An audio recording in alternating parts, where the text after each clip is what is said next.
Andre, I wanted to start things off by getting you to just sort of introduce yourself to those who don't know. I'm sure a lot of people do know who you are now, but for those who don't know, you are just under 10 days away from your fight with Jake Paul. Can you sort of just introduce yourself and who you are? Yeah, my name Andre August. My ring name is the Silverback. Sometimes I call myself the A Train. I like to mix it up because my football name was A Train. And I'm 10-1-1 as a professional boxer. I had like probably like 25 amateur fights. I didn't have too many amateur fights. I won the Texas Light Heavyweight Championship. Probably like my seventh, eighth fight, professional fight. And I was a Texas runner-up in the amateur Golden Gloves, and that's about it. Mm. As you said there, you're obviously the most experienced boxer Jake has faced so far, and he sort of said after his last fight that he was looking to go this route and face someone experienced like yourself. So how did this come around? Who reached out to you and when? And were you sort of surprised, given Jake had said he wants to go down this route, or did you maybe expect a call coming your way? Nah, I never expected. As far as me not being like a Olympian or a national champion or anything like that. I mean, I didn't think nothing like this would happen for me. You know what I'm saying? But I'm blessed about it. You know what I'm saying? Saying I take my hat off to Jake about it. As far as him actually facing a real boxer, the second real boxer as far as he faced Tommy Fury, I heard. And, and Mike Lenardi reached out to me. That's in the group chat about the fight as well. So Why do you think they've picked you and not someone else? man, that's a million questions asked. That's something you got to ask Jake Paul and his team and why they pick me because I'm not sure. I was going back to your record and I was looking at your fights. I think you've only had one fight since sort of November 2019. Obviously, COVID hit everyone. Was that sort of the reason for this, or was there something else why you were inactive from the ring? Well, COVID was a part of it, but other than that, I have a 1 year old and I have a 3 year old. So my kids, just being attentive to my kids, you know what I'm saying, taking care of them, and I'm just me wanting to be in their face and not wanting to miss nothing and doing a dad's responsibility, making sure I'm working and taking care of everything around the house.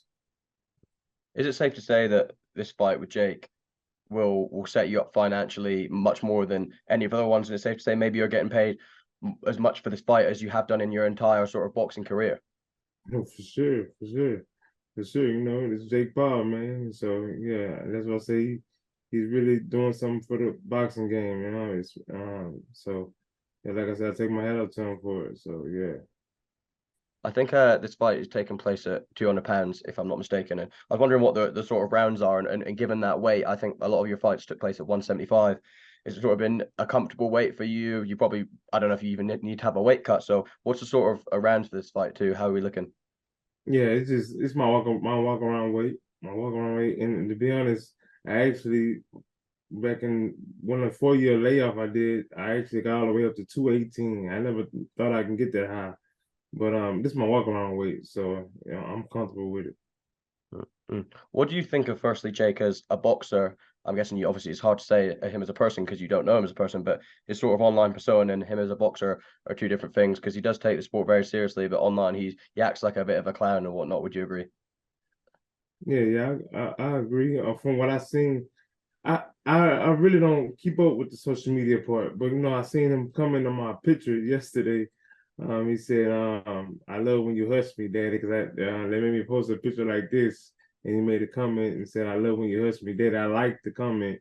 It was funny, but I really don't pay attention to the social media stuff though. But I actually caught that when he made the comment because I was online at the time when he did that. So yeah, it was funny.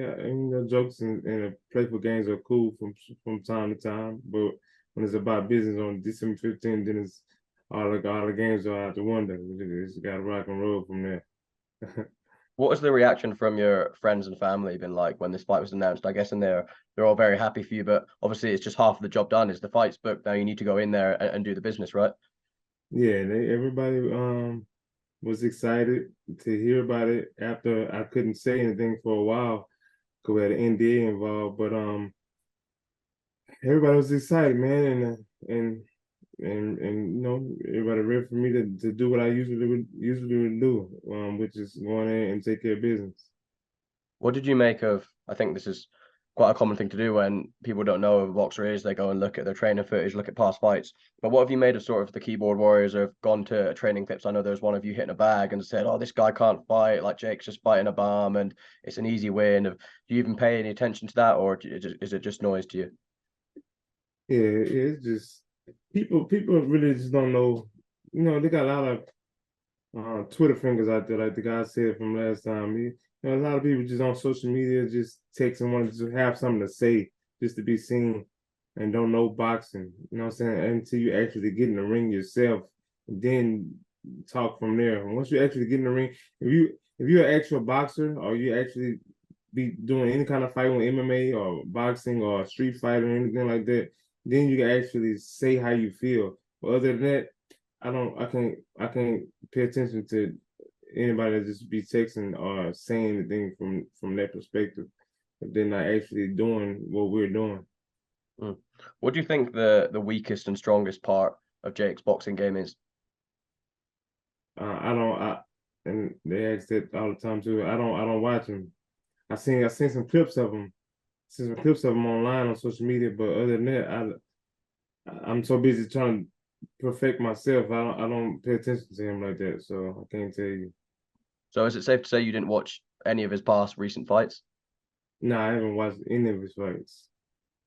Why is that? Do you just, like you said, I know you mentioned it there, you just focus on yourself. Do you really not sort of care, or like do you not really focus on any of your past opponents? You not really do much tape study, or is that just a I sort of don't, you? yeah, I don't do any studying on my opponents. I watch people that I feel like I want to be like at certain fighters like Muhammad Ali or Mike Tyson or Holyfield and stuff like that. Those type of fighters. I actually just watch those fights. You know what I'm saying, and try to mimic my style to certain fighters like that, and watch. I spend my time watching those type of fights while I'm actually training myself instead of me watching my opponent fights and stuff. So You touched on it at the start of this interview. You sort of mentioned that you switched between the two nicknames because you had one in your past football career. I know you got a very established amateur record in boxing. When did you sort of make the switch from football to boxing, and why did you do this? I switched from football to boxing. Um, I had a rough time in football, man. And just dealing with the school part, I couldn't stay focused. Like I said, my mom passed away when I was in high school, and I just couldn't stay focused after that. I was just doing what I wanted to do, and I couldn't maintain mentally. And I was still active and doing way good. I was winning awards at practice, and I was missing practice because I was mentally gone. And so I ended up getting kicked out of school for that. Just missing class and missing practice and stuff. And I just I didn't have no guidance from there. I could have went and tried out for the Texas football team if I had some guidance, but I didn't have any guidance then. So I just went and started game banging and street fighting because I didn't know what to do from there. And then a couple of years later, I just started boxing. Finally, I'm not sure if you even care about this because, like you said, you don't pay any attention to the social media stuff. But I don't know if you know who he is, but KSI is going to have a sparring match at the same time as yours and Jake's fight. Do you again care about that at all? Do you know who KSI is? Is that a fight maybe you want in the future after you hopefully beat Jake or not? Yeah, I'm not really too concerned about KSI. I heard a couple of guys ask about him in the interviews and stuff, but I don't really know who the guy is, and so I'm not really too much concerned about him. If he do what he do and he does what he does, and that's fine. If he wanted to fight next, that's fine too. We just hey, I don't know anything about him like that. So I just last one, sorry. Do you think Jake, obviously you plan to beat him, do you think he'll fight again? Because if it's another defeat, he's lost to Tommy. If he loses to you, do you think maybe he'll call it quits, or how do you think it'll go? nah, I don't see Jake. I don't see him quitting like that. He didn't came this far, so I think it's stupid for him to just quit. So I'm pretty sure he either want to go, either want to either get a rematch or he's gonna move on to the next.